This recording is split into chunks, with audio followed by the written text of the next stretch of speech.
Pozdrav svima i dobrodošli u moj najnoviji video. U ovom videu ću da vam pokažem kako se heklaju ovi preslatki podmetači za čaše ili možete da ih koristite recimo za neke male posudice, za svijeće, za šta god hoćete. Možete da ih pravite u kompletima recimo od 4-6 komada, možete da ih radite u raznim bojama, a možete da uradite recimo 6 istih da budu svi rozi ili ljubičasti ili kako god želite. Evo ja ću da vam pokažem veličinu. Evo ovdje imam jednu malu kao čašicu. Ona je dosta uska, tako da evo kako to izgleda. Evo, znači čaša bi bila možda malo šira, ali ja evo koristim samo da vam pokažem. Znači poenta je da se vidi ovaj cvjetić sa strane. Kada stavite i veću čašu i šolju, cvjetić će se vidjeti. Eto tako možemo sada da počnemo. Znači ja sam uradila 2 da vam pokažem kako to izgleda. Heklicu koju ja koristim je heklica od 3,75 mm, a konac pamučni. Ovo treba da se radi pamučnim koncem, znači ništa drugo.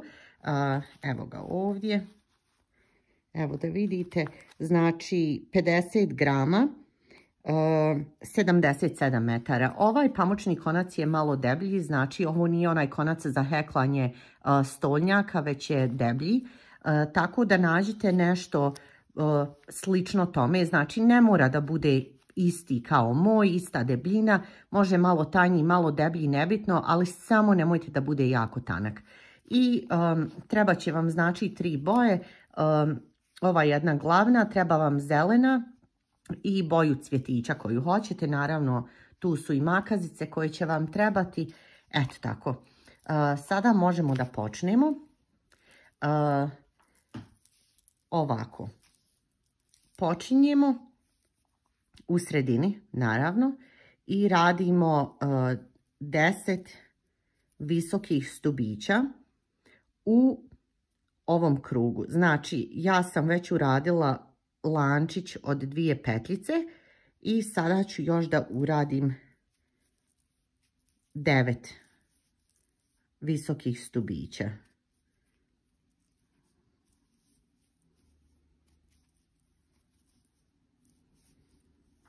Plan mi je da ne prekidam ovaj video, da radim sve odjednom onako, tako da vi možete da vidite i da pratite lakše, jer par vas me je zamolilo da to radim. Ovaj video neće biti toliko dugačak, tako da mislim da je ok da pokažem sve. Ako slučajno budem morala da zaustavim, da pauziram, onda ćemo da nastavimo, ali nastojat ću da ga ne pauziram. Evo ovako da prebrojimo, znači 1, 2, 3, 4, 5, 6, 7, 8, 9, 10. Evo jednu moram da izvučem. Sada ćemo da skupimo.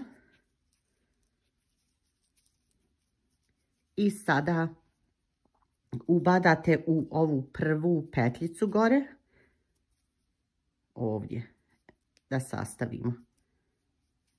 Eto ga. Sada radimo lančić od 2 petljice. I sada radimo u svaku petljicu 2 visoka stubića. Znači ovdje ćemo da uradimo 2.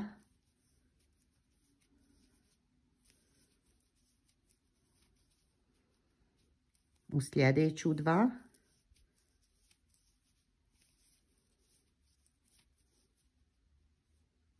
I kada završite ovaj red, imat ćete ukupno 20 visokih stubića.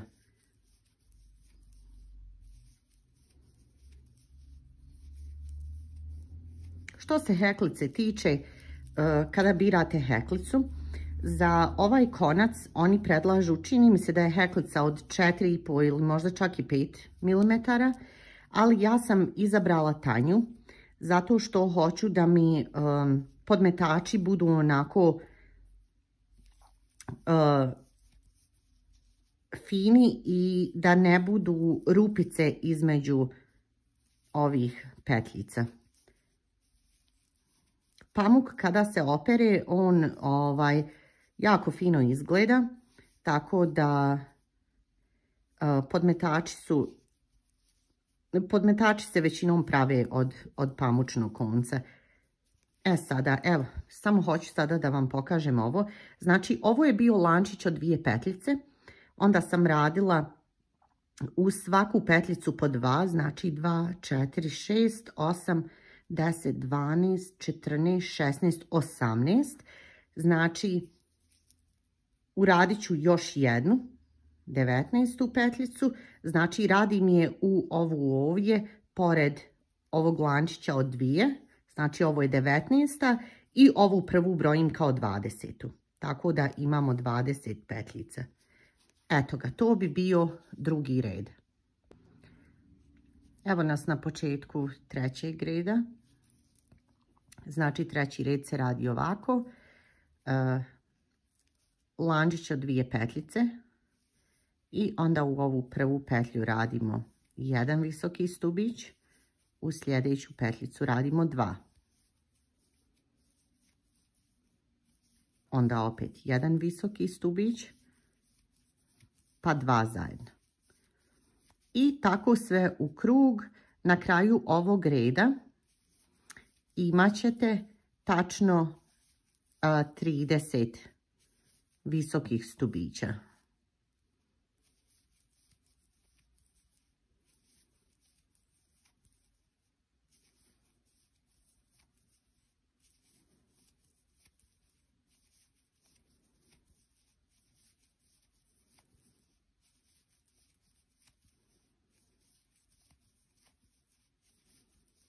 Sad ću samo da se vratim, da vidim da li sam to uradila kako treba. Znači, ovaj sada ne brojimo prvi. Znači, 3, 3, 3, 3, 3 i 3.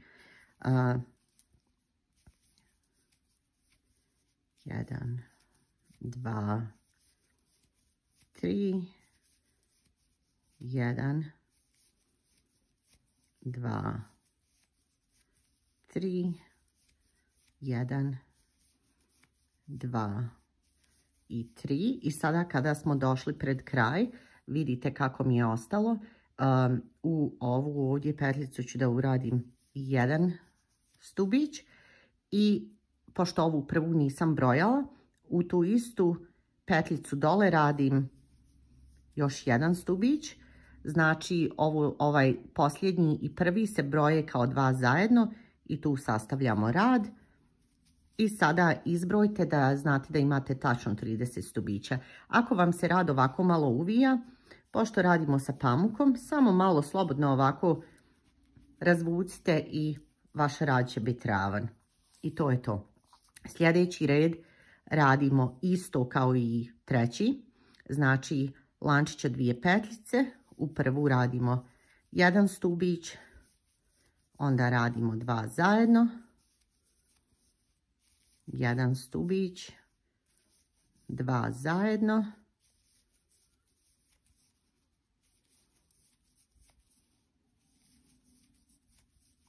I tako sve u krug. Na kraju ovog reda trebate da imate 45 visokih stubića.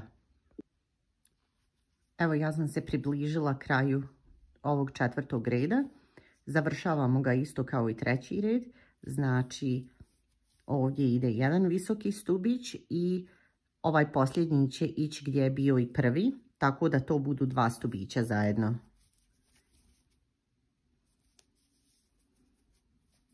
I eto ga, to bi bilo to. Znači, uradili smo ovaj glavni dio od 4 reda, sada radimo posljednji dio. A to radimo tako što prvo ćemo da uradimo 20 niskih stubića. Ovaj red nemojte da zatežete previše, zato što u svaku petljicu ide 1 niski stubić. Ako budete zatezali, onda će vaš rad da se uvija 100%. Radite labavo, to vam predlažem. Znači, počinjemo 1 niski stubić, znači odmah u ovu prvu petljicu. Drugi niski stubić ide odmah u ovu drugu. I tako ćemo 20 da uradimo. Znači, 3, 4, 5, 6. Vidite kako ja ostavljam ovo da mi je labavije, znači ne zategnem skroz, recimo ovako, već ja to malo otpustim. Ja mislim da je ovo 7, samo da izbrojim, 2, 4, 6, 7, jeste 7, 8, 9, 10, 11,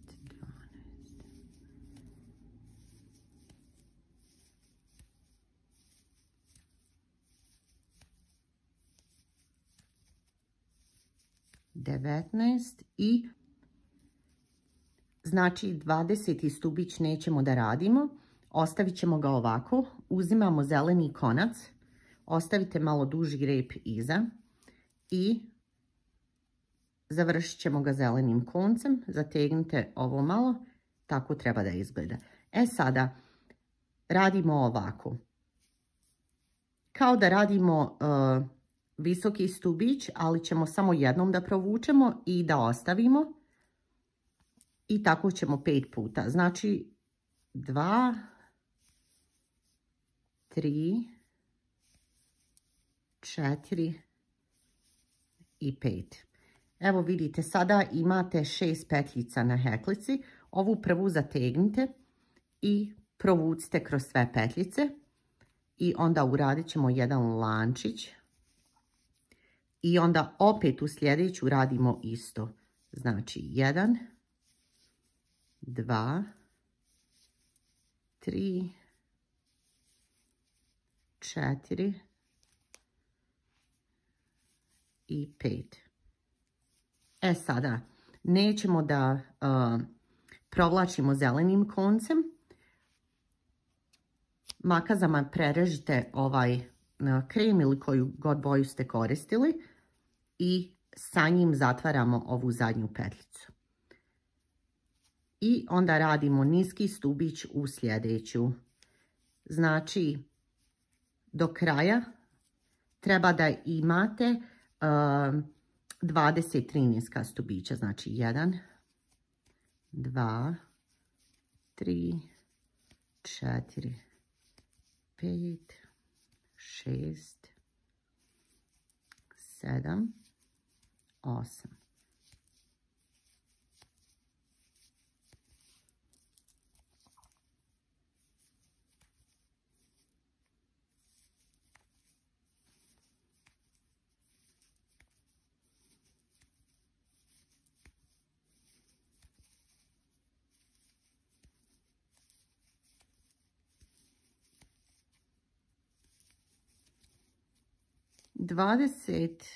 Ja sam, čini mi se, 22 uradila ili 23, nebitno. Uopšte ne igra veliku ulogu. Uglavnom, kad dođete do kraja reda, završili smo sa ovom krem bojom.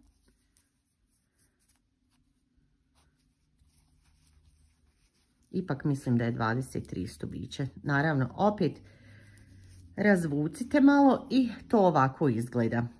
Evo, ovdje imate prvu zelenu petljicu, onda ovu u sredini, ovaj lančić što smo uradili i imate još jednu, znači 3 i u te 3 ćemo da radimo ove latice od cvijeta.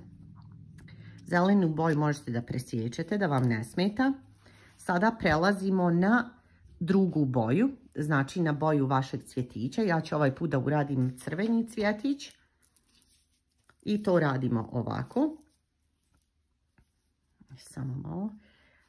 Znači, u ovu prvu zelenu petljicu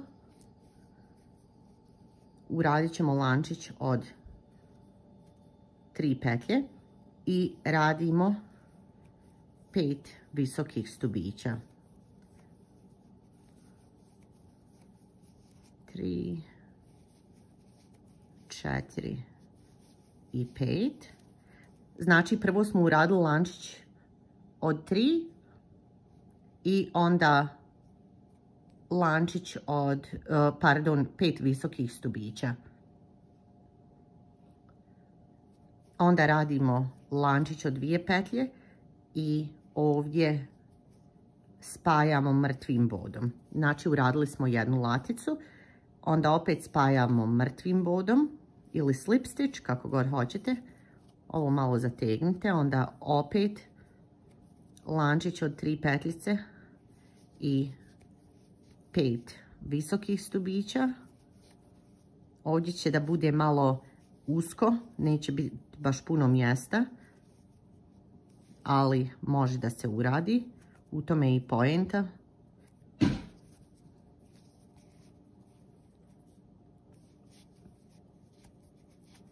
Koliko sam uradila? 1, 2, 3, 4, 5, je li tako? Ne, još jedan mi fali. Onda opet radimo lančić od 2 petljice.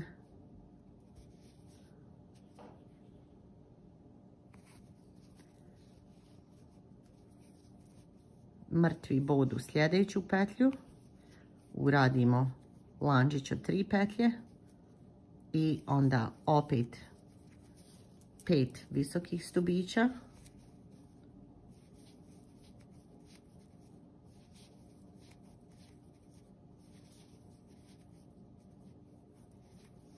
Onda lančić od 2 petljice i mrtvi bod u istu petlju.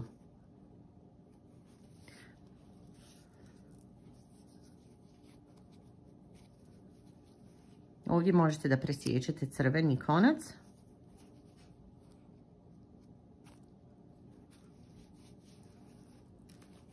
Sada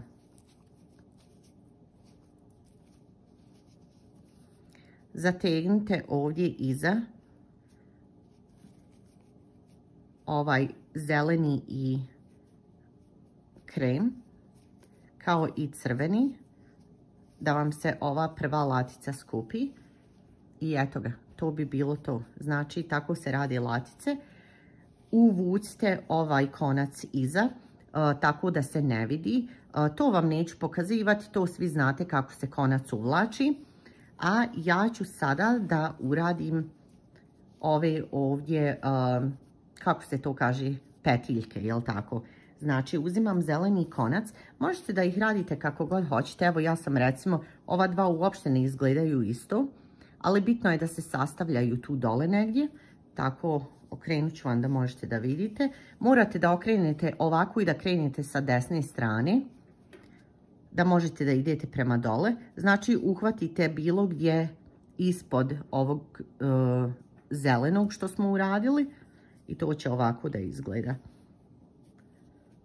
Znači, uvučemo jednom i uradit ćemo, ali opušteno naravno, da su vam lančići veći.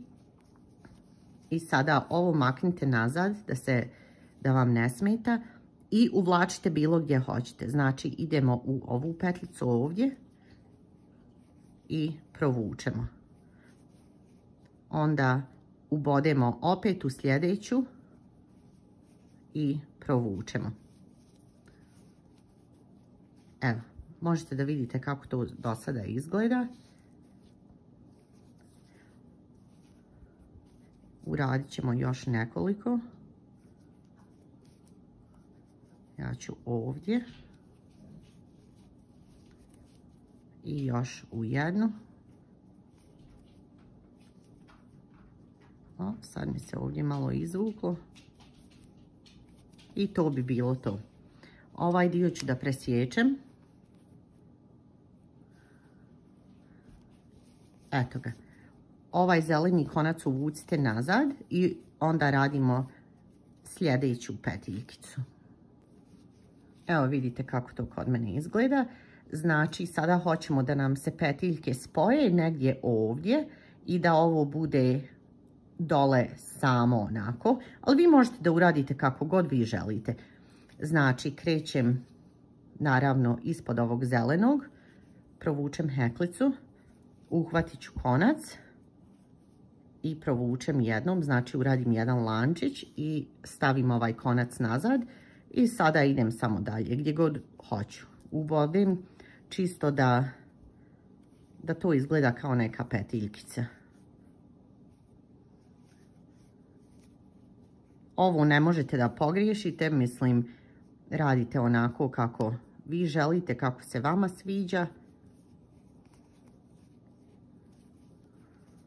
Evo ga, ovo je završeno. Ja sam uradila samo ovako negdje do možda malo više od pola. Možete ovako prstom da namjestite, čisto da se to sve poklapa. Ovo ćemo da uvučemo nazad.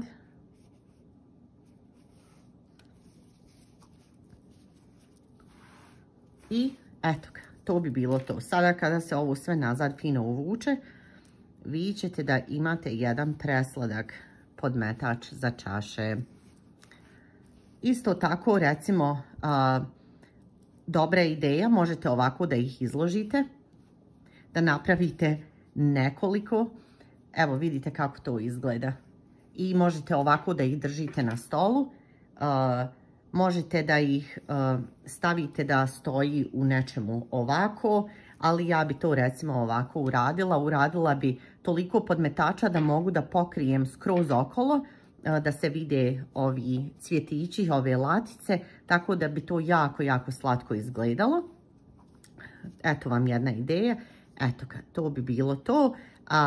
Nemojte da se sekirate i nervirate ako vam ove ovdje petiljkice ne izgledaju pravo ili kako, šta ja znam, možda to malo i čudno izgleda, ali vi znate da nijedan cvijet nije isti, tako da ne mora ništa da bude perfektno, ne mora da izgleda isto, neka bude onako kako je. Kao što vidite, kod mene su sva 3 podmetača drugačija, a u stvari svi su isti.